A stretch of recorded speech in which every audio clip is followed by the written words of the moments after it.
विनय जी, हमने एजुकेशन की बात करी जी हमने ये भी समझ लिया कि एक बच्चे को वीज़ा लगाना है, किस तरीके से लगाना है, जी। कैसे उसका प्रोसेस होगा, सारी चीज़ें हमने समझ ली।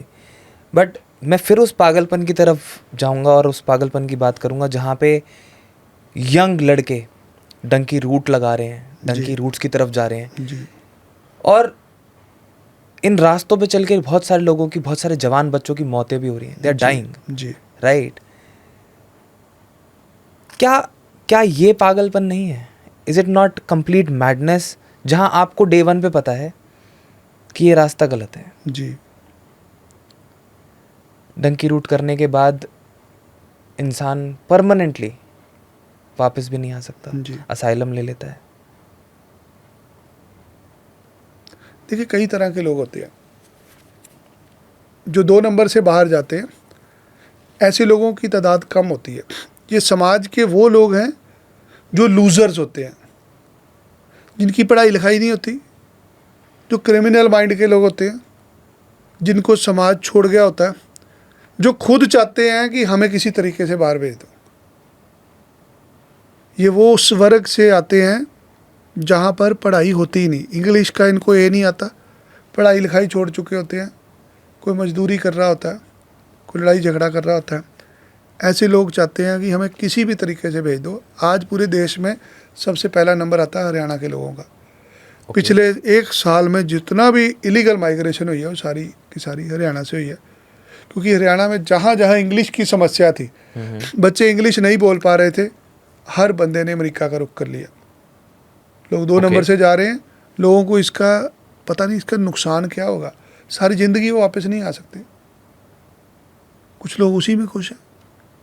जो नशा करने वाला है उसको पता नशे से मेरा नुकसान होगा, लोग इंजेक्शन लगाते हैं, लोग गलत ड्रग्स लेते हैं, खुद मौत को अपने गले लगाते हैं। आज अगर 10 आदमी निकलते हैं डंकी रूट के लिए, 8 पहुंचते हैं, 2 की रास्ते में ही मौत हो जाती है। जो 8 पहुंच जाते हैं उनको पता हम कभी वापस ही नहीं आ पाएंगे।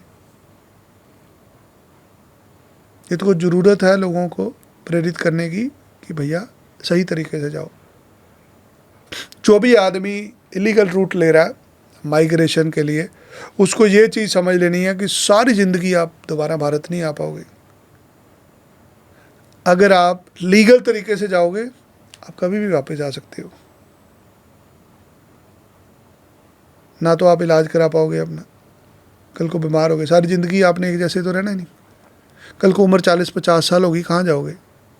कभी अपनी कंट्री में तो वापस आ ही नहीं सकते।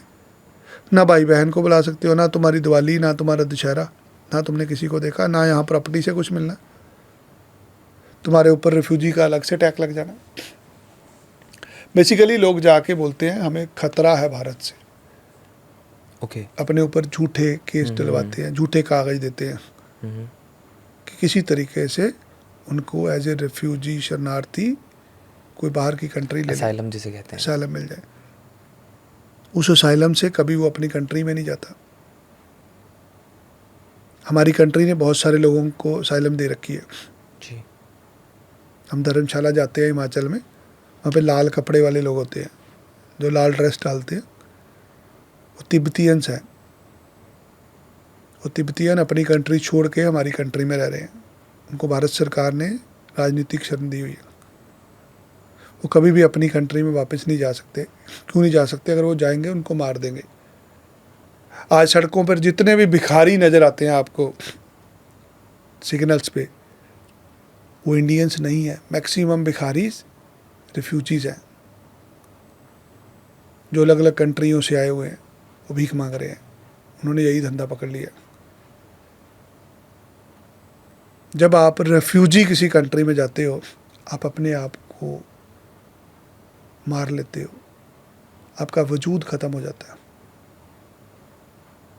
ये उसी प्रकार है जैसे आपका नाम छीन लिया जाए, आपके बाप का नाम मिटा दिया आपसे, आपके घर का, बाहर का, आपके गांव का, आपके शहर का, देश का नाम ही मिटा दिया। आप जन गण मन नायक नहीं बोल पाओगे, आप भारत माता की जय नहीं बोल पाओगे कभी। राइट। आप तरसोगे सारी ज़िंदगी के लिए, यार कभी तो मैं जाऊंगा हरिद्वार। आपकी अस्थियां भी यहाँ नहीं आ पाएंगी। जिसको भी इलीगल रूट लेना है मत लो, जिसको जाना है जाने से पहले अपने पिंडदान, अपना क्रियाक्रम करके जाना, नहीं तो तुम्हारी आत्माएं भी भटकती रहेंगी वहाँ पे, जिंदगी में कभी वापस नहीं आ पाएंगे। मर के भी तुम्हारी डेड बॉडी इंडिया नहीं आएगी, क्योंकि तुम्हें खतरा था। बहुत सारे लोग रिफ्यूजी के बाद सिटीजन ले लेते हैं, ओके। सिटीजनशिप ले लेते हैं, फिर वहाँ से भारत आने की कोशिश करते हैं, फिर भी नहीं उनको आने देती वहाँ की सरकारें कि भाई तुम्हें तो खतरा है यार। क्या खतरा है बताओ यहाँ पे? आज हर रोज हजारों लोग बाहर जा रहे हैं रिफ्यूजी बन के, पॉलिटिकल सालम लेके, कि जी भारत में बहुत खतरा। क्या खतरा है यहाँ पे? हर आदमी आराम से रह रहा है। कुछ चंद लोग देश को बदनाम करते हैं, ऐसे लोगों को देशद्रोही कहा जाता है। मैं कभी भी साइलम वालों को सपोर्ट नहीं करता, मैं अगेंस्ट हूँ उस चीज़ के। मैं हर रोज़ बच्चों को समझाता हूँ कि गलत स्टेप तुमने नहीं लेना। अगर तुमने रिफ्यूजी लेने के लिए सोच ही लिया है तो अपने बाप का नाम हटा दो, अपने देश का नाम भी हटा दो, राइट। क्योंकि आने वाली तुम्हारी नस्लों को भी देशद्रोही बोला जाएगा। तुम कभी ज़िंदगी में, तुम्हारे बच्चे इंडियंस नहीं कहला पाओगे।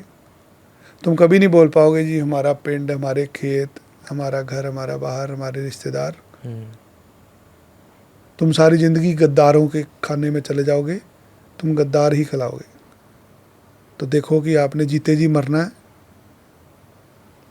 या काम करके, मेहनत करके देश के साथ चलना है। लोगों ने जान दे दी अपनी देश बचाने के लिए, आज आप उसी देश को सिक्योर करने की बजाय बदनाम करोगे। जिस मुल्क के लोग रिफ्यूजी लेते हैं ना, उस मुल्क की रेपुटेशन खराब होती है।